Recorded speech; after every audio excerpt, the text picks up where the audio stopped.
electo por cerca de 8 millones de venezolanos. El candidato opositor Edmundo González Uturria relató su exilio desde Venezuela hasta España y habló de su proyección para los próximos meses. ¿Cómo está viviendo usted este proceso? Circunstancias me pusieron en este camino y estoy tratando de cumplirlo.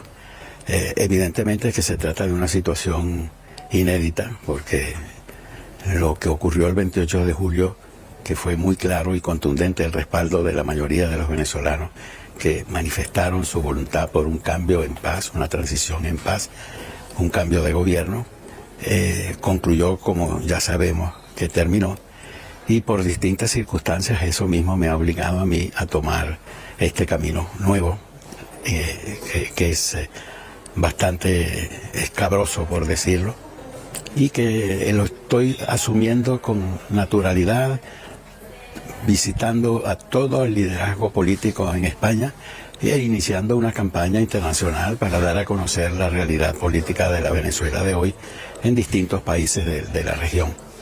Hay tantas dudas, tantos comentarios, tanta desinformación por su salida, que creo que estar aquí con usted en CNN en español es el mejor momento para explicar exactamente qué fue lo que pasó días previos a la salida de Venezuela a España como exiliado. Comencemos con su refugio en los Países Bajos. ¿Por qué decidió salir precisamente de la embajada y llegar pues, a la embajada española? Importante destacar porque el comunicado precisamente de la embajada decía que les decían que no saliera de Venezuela. ¿Qué le motivó su salida de la embajada neerlandesa? Bueno, mira, primero que nada, mi salida a buscar la protección de la embajada del Reino de los Países Bajos obedeció a que yo tenía 3 citaciones del Ministerio Público, una orden de aprehensión dictada también por el Ministerio Público, y lo que me esperaba era allanamiento de mi casa. Ante esa realidad opté, con el consejo de varios amigos también, que buscara la protección de una embajada, y me ofreció la protección la embajada de los Países Bajos, en donde tuve 32 días, específicamente 32 días, sin que nadie pudiera haber notado que yo estaba allí, afortunadamente. En el camino se percibió que yo iba a tener que seguir así por un buen tiempo, y pensamos que la mejor opción era pedir un asilo político en un país amigo, como es el Reino de España.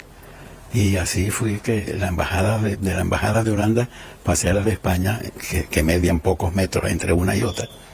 Ahí estuve 2 días y al tercer día salí para acá, luego de haber hecho gestiones con el gobierno y de haber suscrito un documento que en principio tenía que haber sido reservado, pero que quienes lo suscribieron en nombre del gobierno se dieron a la tarea de divulgarlo. Un riesgo que tomaron Leopoldo López, por ejemplo, al igual que Antonio Ledesma, y sabemos que los resultados de ellos fueron precisamente la cárcel por varios años. ¿Usted contempló esa opción, decir, fue mi turno? Fíjate, yo pensé en siempre que más útil era yo afuera que adentro. Más útil era, y sigo siendo, en donde estoy, con la libertad de hablar en distintos foros, en distintos organismos, sesiones. Tengo previsto viajes al exterior, tengo previsto ir a Bruselas, a Berlín, ya fui a Portugal, pensamos ir a Italia, a Holanda, a darle las gracias al gobierno holandés, donde voy a hablar también ante el Parlamento de ese país. En fin, hacer lo que me corresponde hacer en esta condición, en este momento. Se ha hablado mucho de la salida y de qué ocurrió con la conversación con María Corina Machado, que no fue notificada de esta decisión. ¿Por qué? Bueno, fue una decisión que yo tomé, una decisión personal.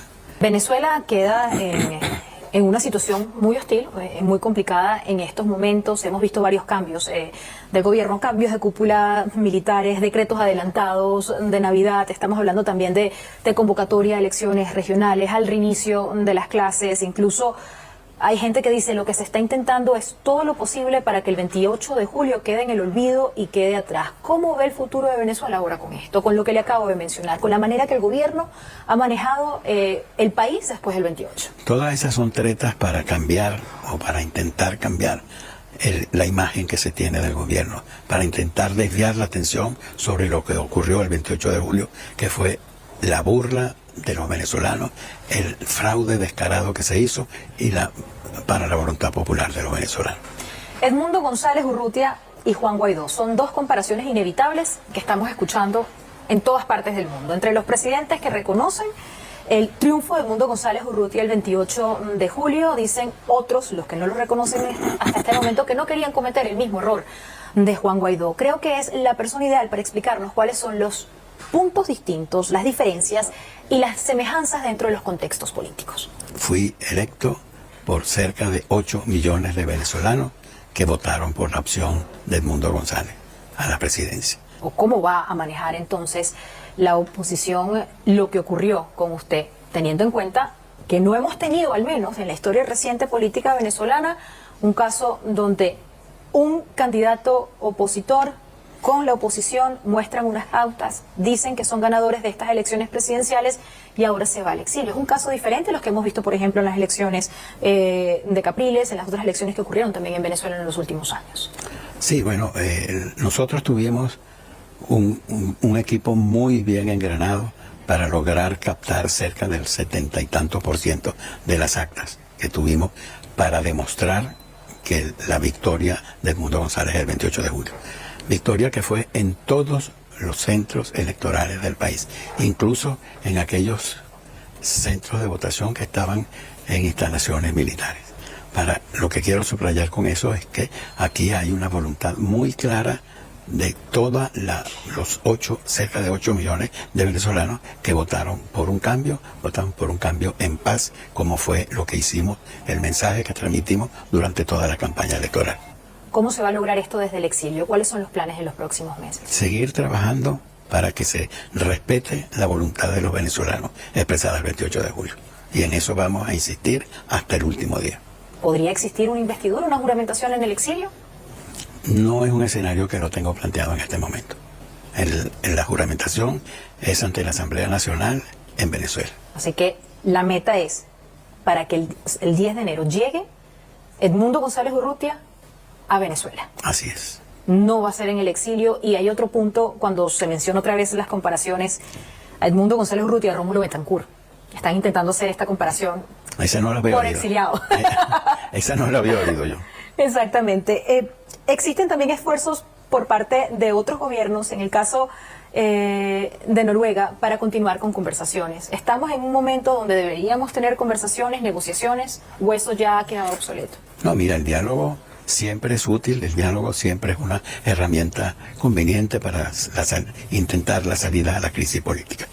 Tenemos a poderosos dirigentes políticos en el exilio. Ahora me atrevo a decir que la mayoría están en Madrid. El caso, obviamente, de usted, Edmundo González Urrutia, de Antonio Ledesma, de Leopoldo López, pero además tenemos a 8 millones de venezolanos en el exilio. Así es. A 8 millones de venezolanos como inmigrantes. ¿Cuál debe ser el rol del exilio venezolano en la lucha por la democracia en Venezuela, en la lucha que tienen actualmente personas como usted, personas como María Corina Machado? Apoyarnos en ese sentido, apoyarnos en toda la dimensión que podamos tener para que volvamos a recuperar nuestra democracia, que lo vamos a lograr más temprano que tarde. ¿Usted alguna vez se imaginó como diplomático que iba a ser un exiliado político que estuvo en unas elecciones presidenciales en Venezuela, que presentaron unas actas que dice la oposición muestran un triunfo irrevocable? Y no lo cumplen.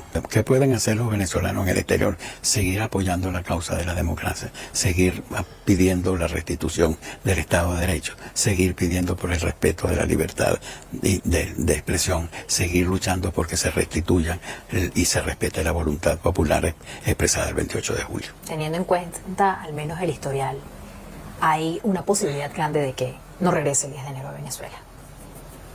¿Qué opina? ¿Cómo lo ve? Vamos a esperar al 10. Vamos a esperar al 10. No hay, lo ha conversado ya con su esposa, con su familia. Sería un cambio de vida importante. No fue entonces un exilio de meses. Es un escenario que no lo hemos planteado, pero estamos asumiéndolo con frialdad y con la cabeza fresca. A todas partes a donde yo voy me encuentro con un venezolano.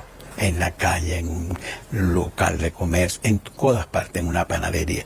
Y lo primero que me dicen es, no perdamos la fe, nosotros vamos a llegar al 10 de enero y usted va a llegar a ser el presidente de los venezolanos. Eso es lo que me dicen.